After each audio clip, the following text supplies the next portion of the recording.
As Tony says, I'm Richard Sykes. I look after our Governance, Risk and Compliance initiative, actually in the UK. I think he just promoted me to global, but for now I'm happy to take on.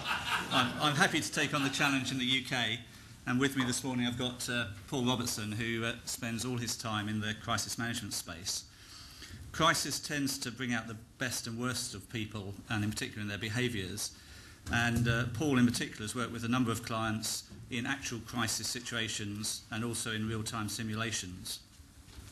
And what we want to do over the next 55 minutes or so is to try and bring some of those behaviours to life and see how the behaviours potentially manifest themselves.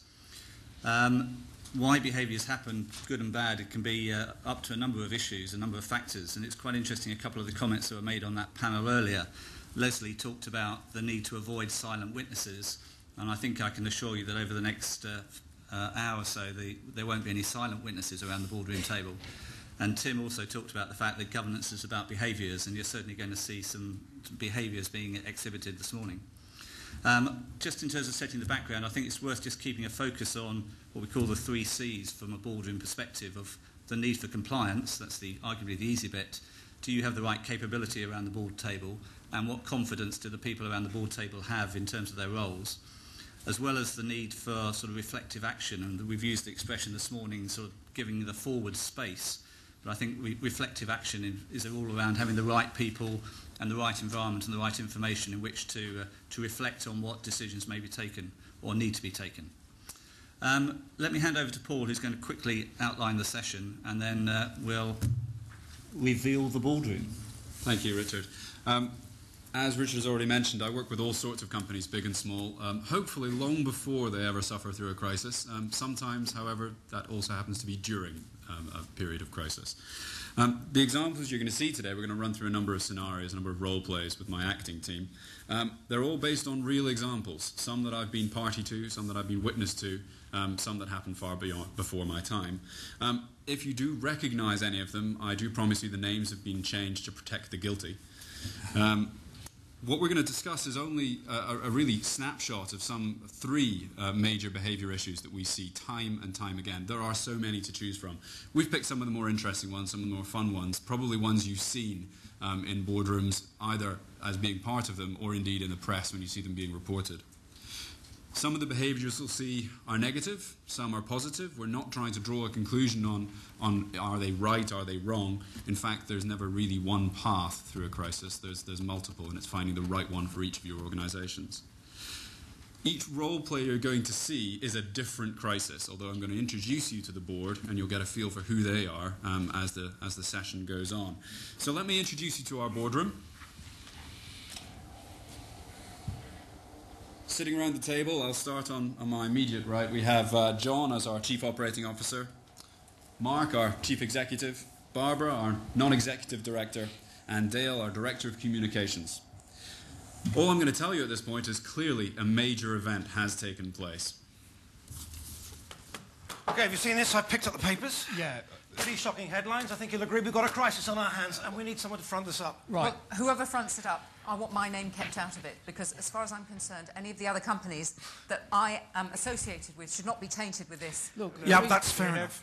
We know it's a catastrophe, you know. It's an absolute catastrophe. But No, we can't go out there. We've got the press waiting. We can't go out there and call it a catastrophe. Yeah, but that is an indicator of why, John, really it should be me that talks to the media.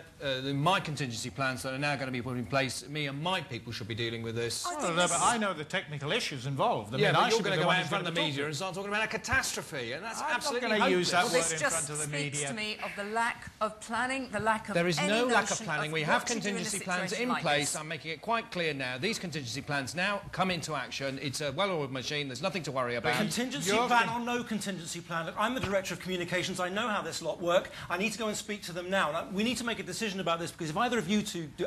you shoot from the hip. John, I'm sorry, but you do.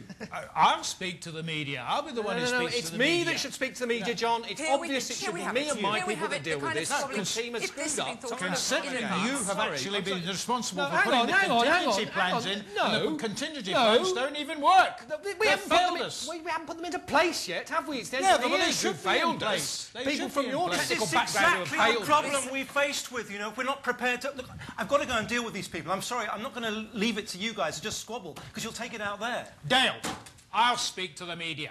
No, I'll speak to the media. I'll speak to the media.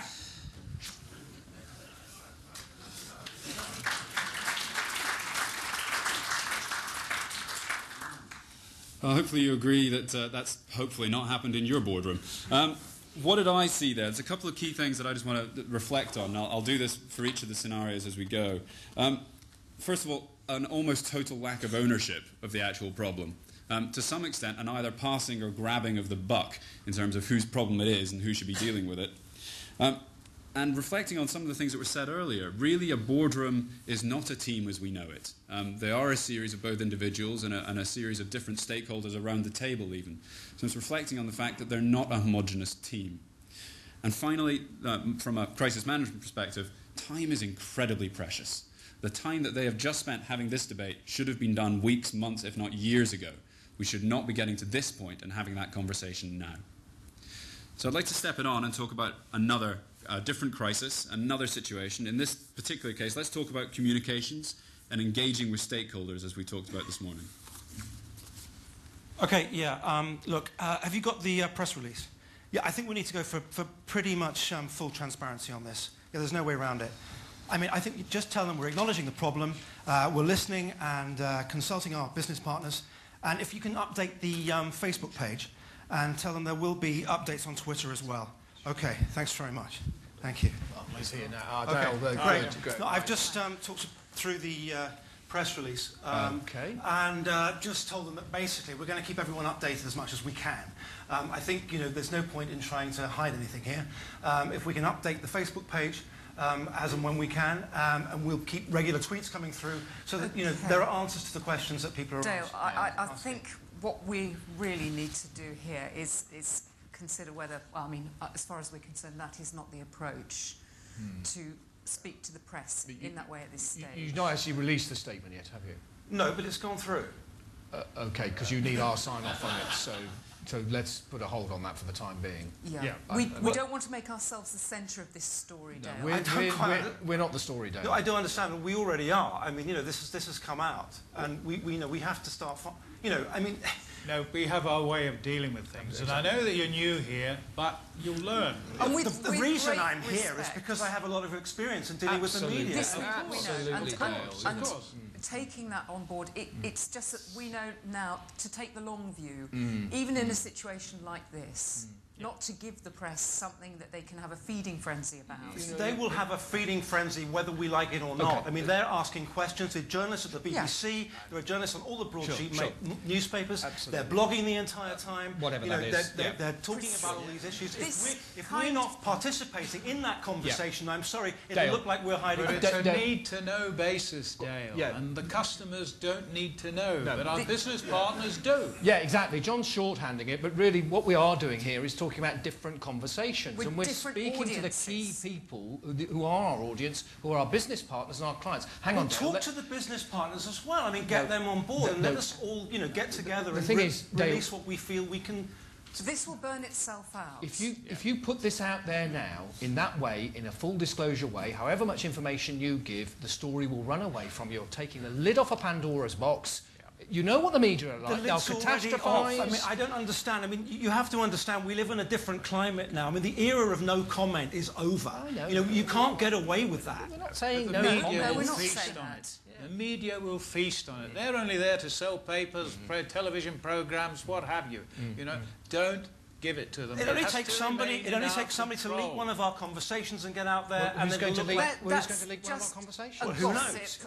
The kind of twittering and all of that. This is something we don't need to concern. It's a sensitive issue. As soon as anything gets out. But listen, it must remain within our control. I mean, when do we have this news we've got to take the news go. conference within the next. It's about 2 minutes' time. So, we are actually we speaking to the need- media. I really would advise against this approach because Dale, otherwise. Thank you. We're That's going to fantastic, handle Dale. this. Thanks very much, Yeah, we're going to Dale. put a skin round that. Thanks very much, Dale. Okay, Great. okay. On Thanks. your heads be it. Thanks, Dale. Okay. John? Yep.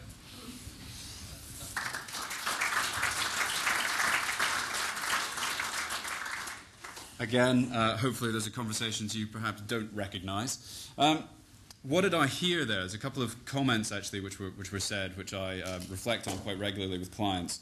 One, the era of no comment is over. The periods where we see companies putting hands in front of cameras and warding off comment for days or weeks or even months. We've seen the impact of social media. We've seen the impact of media both on companies and indeed more recently on countries. So the era of no comment fundamentally is gone. That goes hand in hand with one of those boardroom discussions that I have very regularly, which is treating the media as the enemy of your business. Frankly, the media are there to do a job, and they will fill that space whether you make a comment or not. And you need to be part of the conversation and not the subject of it. That kind of goes back to the issue about why we need to do all of this communication, and that's the high expectations that we, the public, or indeed we stakeholders of any business, have when it comes to crisis. We expect things of business now. We expect a leader to emerge. We expect commentary to be made. And we have high expectations of a good performance to come from it. Now, I'm not saying that there are any right or wrong approaches. There are different approaches for every business. We saw the juxtaposition between someone who wants to be open and full disclosure between a business who's trying to be very closed and reserved. Up to each of you to find your judgment path within that. Next, I want to move on to one more crisis and two sides of the same issue and move into a realm of strategic decision-making.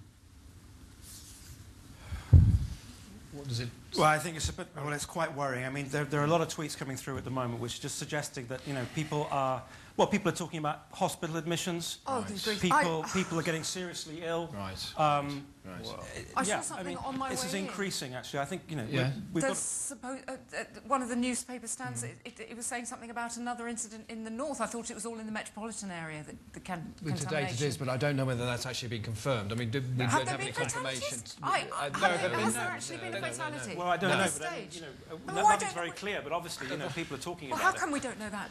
You'd use your time a bit more wisely by looking at the BBC, not going on Twitter. The BBC will pick this up, this is the way it works. But at this stage... What, off Twitter? Do you know, has anybody died? Listen, there are no fatalities. No. If there had been a fatality or a series of fatalities... What do we say about this? There are people in hospital. This could get quite bad. Could they not have found... I mean, at some stage, surely there must be a CCTV trace. Well, exactly. One of the retail I mean, this has now outlets, entered a point of... it is a criminal act now, and it's become the subject of a police investigation.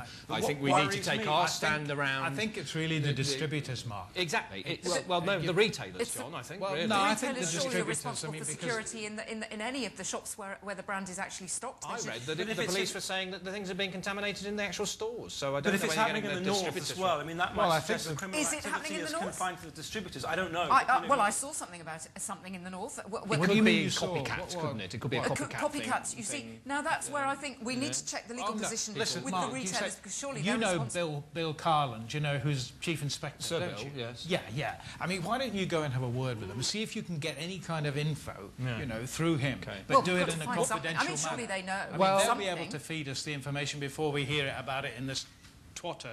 Yeah, but I mean, that's the problem I have, you see. I mean, the retailers really are not up to speed with this. And I think if this story gets out and it reflects on us, I think I need to be advising them, really, and the best way of dealing with the media at this point. Well, they're the ones if anybody's going to be up to speed, it'll be the law. Yeah, but if it's happening in their shops... It's not our responsibility. It is not our responsibility. It's not our responsibility, no. It's quite clearly not. It's got nothing to do with us. Of course it is. But, we shouldn't carry the camera. No, the retailers need to... We need to push it back onto them. This is where the police... At least they should know whether there's any Absolutely. CCTV. What I'm going to do now is, Sir Bill has been kicked upstairs, so he's not necessarily completely in touch with what's going on, but I will have a conversation with him now. I think that's useful. He can use his contacts. I'm going to go and check the legal position about I'll deal with the distributors. I'll go down to the office. Are we going to meet back here then? So, 3 o'clock? At 3 o'clock. 3 o'clock, right. Great. Okay.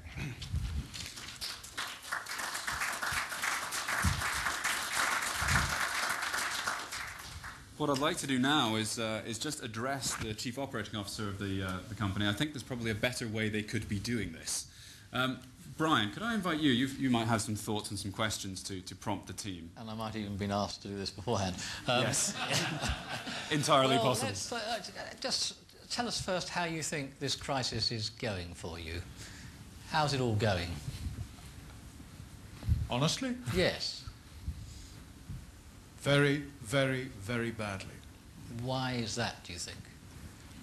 I don't think we really have, all of us as a group and the board, really have a sure understanding of the consequences of what's happened. I mean, it's interesting, you're talking a lot about avoiding the media. You don't yet seem to have all the facts. Do you have all the facts of this case? We don't have the facts. No. But one thing I do know, that is rumour can be very, very destructive. Yes. And that when once at the end of the day you've traced the rumour to its source and found out that in actual fact one person just was feeling slightly unwell, you can find that we've lost our position in the market. Well, on the position in the market, that presumably depends on trust with consumers, long-term trust. And you're talking about kind of pushing it onto somebody else or avoiding the issue. What is the ethos of your company? Do you, I mean, you know, if people ask you what your values were, what would you say? Would you say it was to be open, or would you say it was to be closed? I mean, how does this play into what you think your company actually is? Well, our company, we're a market leader. It's a terrific brand. For the moment, yes. At the moment, yes. This is what's percolating through my whole being now, is that we will evaporate. Our product will disappear from the shelves because no one will take it. No one will buy it. I think the damage to our consumer confidence will be, if we let it go on, it could be very, very severe, if not perhaps irreparable. I mean, much of your conversation has been about who should deal with the media and how it should be pushed on other people. I haven't heard much discussion about the messages. Is there not a set of messages that you might put out, positive front-foot messages, which might even take some of the blame and try and preserve long-term trust rather than risk it all disappearing through your hiding under a bush? Yes, I think we need to bite the bullet and take that on board. My feelings are at the moment, talking with you, is that we're in a calamitous situation and we need to do something about it. What we've not been doing something about it. We're fragmented and we need to pull together, because we have to regain the trust of our customers and we have to hold on to our market position. Yes. So in this group of people who clearly are not getting on terribly well at the moment, I don't know whether they always act together like this when they're making decisions. They're in a crisis at the moment. Well, there are always differences. Well, yeah, I mean, standing back, I mean, when you go back into what could your role be, and what could other people's role be in trying to bring some sort of coherence? What would you want to say to them to end to the squabbling and some sort of coherence, some front-foot messaging and some, you know, living up to the promise of transparency? Well, first of all, I think that we need to put the brakes on, come to a stop, so that we can think about this and discuss it, rather than what we've been doing is that we've been firefighting. I think we've just been, you know, selecting areas that we think or suspect that the problem may lie, but I think in fact, I need to get back to them, because I think what we need to do is we need to sit down and get a consensus. Yes. Sit down, cool down, Yeah. and get a consensus, probably. Yeah. I think that there needs to be some very cool, clear thinking now. Mm. But as I was saying to you, I need to get back. I want to put some things to them to repair all of this.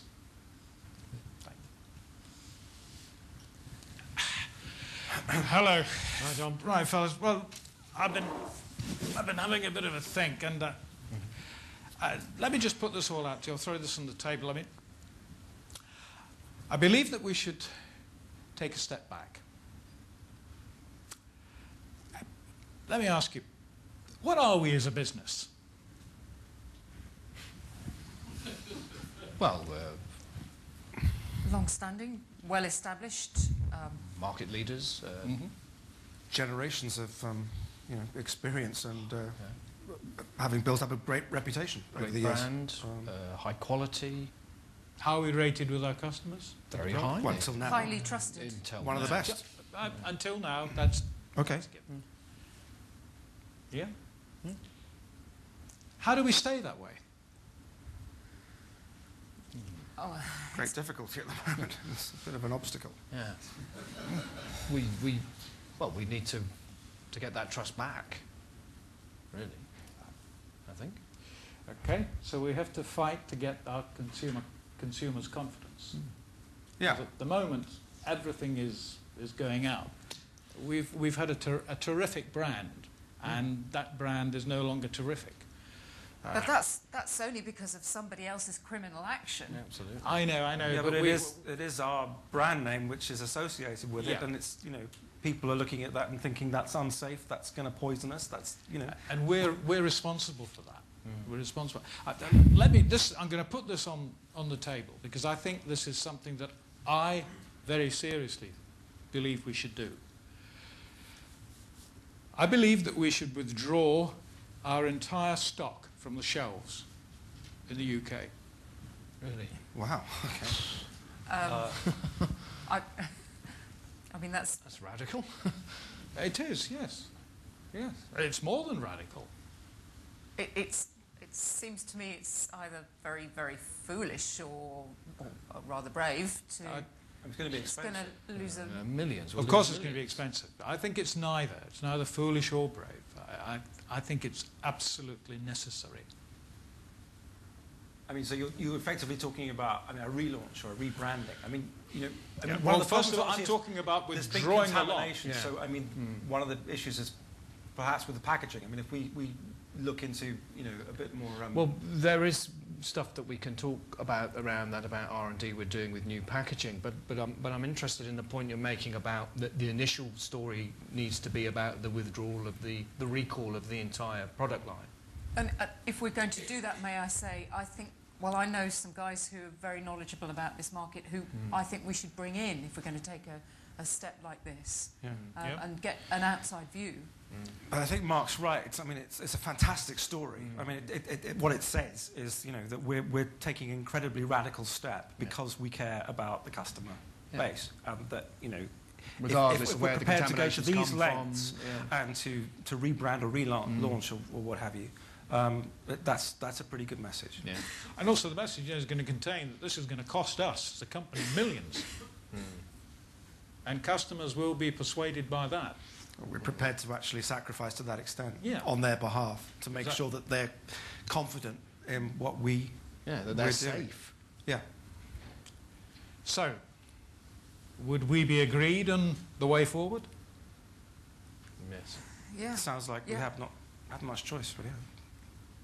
Good. Okay. Well, let's move. Great.